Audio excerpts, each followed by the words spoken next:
চৌঠা মে বঙ্গভোটের ফলাফল প্রকাশ। প্রত্যাবর্তন নাকি পরিবর্তন? জনতার রায় কোন পক্ষে তা জানা যাবে সোমবার।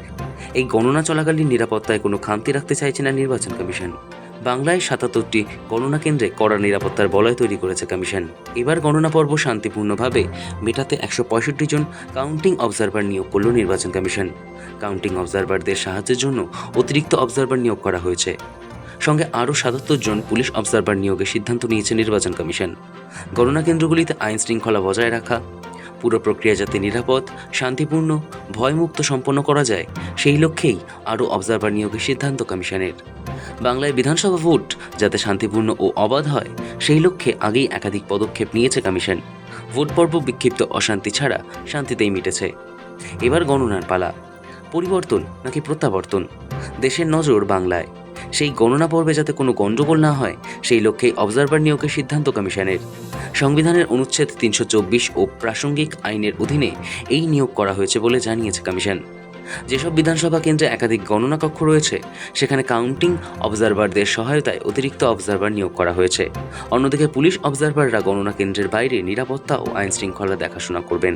তবে তারা গণনার দিন কোনোভাবেই গণনা কক্ষে কোনো অবস্থাতেই প্রবেশ করতে পারবেন না বলে জানিয়ে দিয়েছে কমিশন। তাছাড়া কমিশন আগেই জানিয়েছিল, কিউআর কোডযুক্ত আই কার্ড যাদের থাকবে তারাই গণনা কেন্দ্রে প্রবেশ করতে পারবে। এবার জানানো হয়েছে, কেন্দ্রের ভেতরে মোবাইল ফোন নিয়ে যাওয়া যাবে না। পর্যবেক্ষকদের থাকতেই হবে কেন্দ্রে, ভুল হলেই জবাবদিহি। ভোট গণনা নিয়ে আরও কড়া নির্বাচন কমিশন। এবার প্রতিটি কেন্দ্রের পর্যবেক্ষককে গণনা কেন্দ্রে উপস্থিত থাকতে নির্দেশ কমিশনের। গণনায় কোনো ভুল হলে সেই হিসেব দিতে হবে পর্যবেক্ষকদের নির্দেশ দিয়ে কমিশন জানিয়েছে, গণনার সময় প্রতিটি কেন্দ্রের পর্যবেক্ষকদের উপস্থিত থাকতে হবে গণনা কেন্দ্রে। সশরীরে উপস্থিত থেকে গণনার ওপর নজর রাখার নির্দেশ দেওয়া হয়েছে। কোনো ভুল হলে করতে হবে জবাবদিহি। পুলিশ পর্যবেক্ষক, ব্যয়ের পর্যবেক্ষক নিয়োগের পাশাপাশি রাজ্যের ২৯৪টি বিধানসভার জন্য ২৯৪ জন পর্যবেক্ষক নিয়োগ করেছে কমিশন। গণনার সময় তাদের বিশেষ নির্দেশ দিয়েছে কমিশন। এদিকে গণনার দিন ও তার পরে হিংসা রুখতে একাধিক পদক্ষেপ নিয়েছে নির্বাচন কমিশন। আগেই জানানো হয়েছিল, অশান্তি রুখতে ৭০০ কোম্পানি সিআরপিএফ মোতায়েন থাকবে। যে সমস্ত এলাকা হিংসাপ্রবণ, সেই জায়গাগুলিতে বিশেষ টহলের ব্যবস্থা করা হয়েছে। সমস্ত গণনা কেন্দ্রে ত্রিস্তরীয় নিরাপত্তা ব্যবস্থা করা হয়েছে।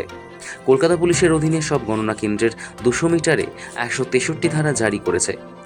৫ জন বা তার বেশি সংখ্যায় জমায়েত করা যাবে না বলে নির্দেশ জারি করা হয়েছে।